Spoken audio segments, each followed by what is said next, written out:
జాతీయ సమితి ఫిబ్రవరి మాసంలో బెంగళూరులో నేషనల్ వర్క్షాప్ నిర్వహించడం జరిగింది. ఈ వర్క్షాప్లో అనేక కార్మిక సంఘాలు నేతలు పాల్గొన్నారు. అక్కడ చర్చించి గతంలోనే సుప్రీంకోర్టు కనీసం ఒక కుటుంబం బ్రతికి బట్టకట్టాలి అంటే 26,000 రూపాయలు ఉండాలి అని చెప్పని నిర్ణయించింది. అప్పటి నుండి ఇప్పటిదాకా పెరిగిన ధరలకు అనుగుణంగా ఇప్పుడు పెరిగిన ధరలను పరిగణలోకి తీసుకుంటే కనీసం 35,000 రూపాయలు జీతం ఉంటే తప్ప కార్మికులు బ్రతికి బట్టకట్టే పరిస్థితి లేదు అని చెప్పని నేషనల్ కమిటీ నిర్ణయం చేసింది.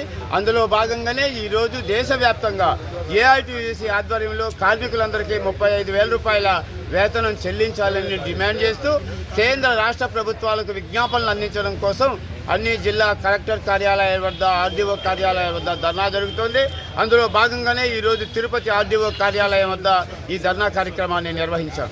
రాష్ట్ర ప్రభుత్వం వేతన బోర్డును ఏర్పాటు చేయకుండా వాయిదాలు వేసుకుంటూ వేతన సవరణలు అనేటువంటిది చేయటం లేదు. కాబట్టి వెంటనే వేతన సవరణలు చేయాలి అని చెప్పినని అందుకు భాగంగా ఈరోజు మధ్యాహ్న భోజన కార్మికులకు 3,000 రూపాయల జీతం ఇస్తూ ఉన్నారు. స్కూల్లో పనిచేసేటువంటి ఆయాలకి వాచ్మెన్లకి 6,000 రూపాయలు వేతనం ఇస్తూ ఉన్నారు. సెక్యూరిటీ గార్డుకి పారిశుద్ధ్య కార్మికులకి 8,000 రూపాయల నుంచి 11,000 రూపాయలు ఇస్తూ ఉన్నారు. కాబట్టి ఈ రాష్ట్రంలో కార్మిక దోపిడీ విపరీతంగా పెరిగిపోతూ ఉంది.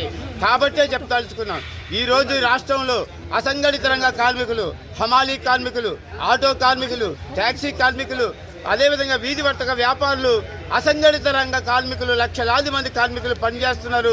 వీరికి సరైనటువంటి రక్షణ లేదు, వారికి ఈఎస్ఐ లేదు, పిఎఫ్ లేదు, పెన్షన్ సౌకర్యం లేదు. అదేవిధంగా స్కీమ్ వర్కర్లు, అంగన్వాడీ వర్కర్లకు 11,000 రూపాయల వేతనం ఇస్తూ ఉన్నారు. ఆశా కార్మికులకు 10,000 రూపాయల వేతనం ఇస్తూ ఉన్నారు. ఇంకా అనేక రకాల కార్మికులకి ఇంకా అతి తక్కువ వేతనం ఇస్తూ ఉన్నారు. ఉద్యోగ భద్రత లేదు, పని భద్రత లేదు.